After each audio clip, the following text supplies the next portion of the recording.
Merienda naman ang lulutuin natin mga boss. Magluluto tayo ng spaghetti.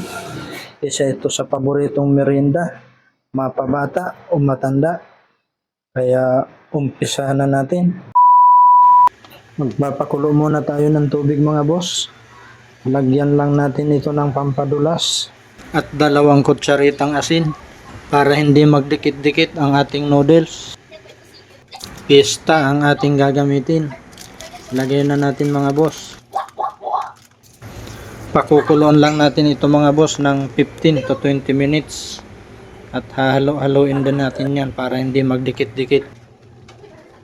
Pisilin lang natin ang noodles mga boss para malaman kung malambot na. Pag malambot na mga boss, alisin na natin sa apoy at hugasan naman natin ng malinis na tubig. Pinaikot-ikot ko lang yan mga boss katulad ng ginawa niya sa'yo.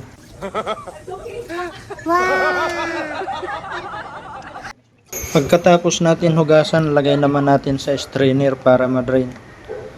Dito naman tayo sa sauce mga boss.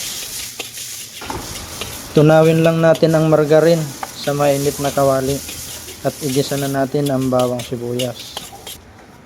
1/4 kilo ng karning giniling, hinugasan ko na po yan.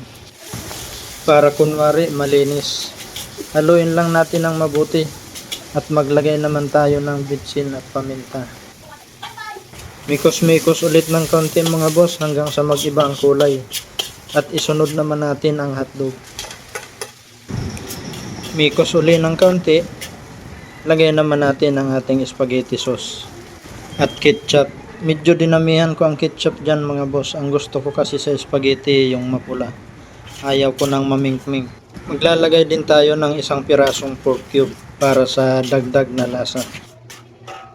At asukal mga boss para sweet. Tansyahan na lang yan mga boss. Kiskisan natin ng kaunting butter para malinamnam.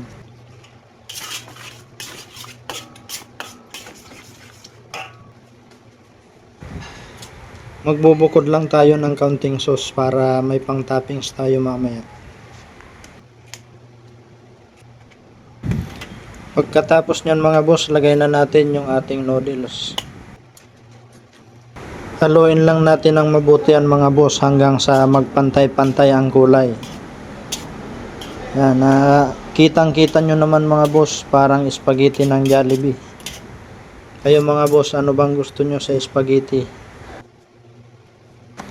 Dito naman natin ilalagay mga boss yung ating ibinukod na sauce.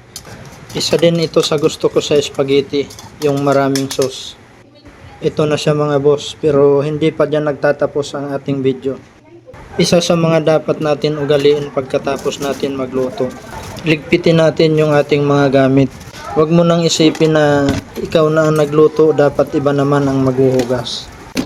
Sinare ko lang po ito sa inyo. Yan din kasi ang sinabi sa akin ni Mrs. habang nagluluto ako.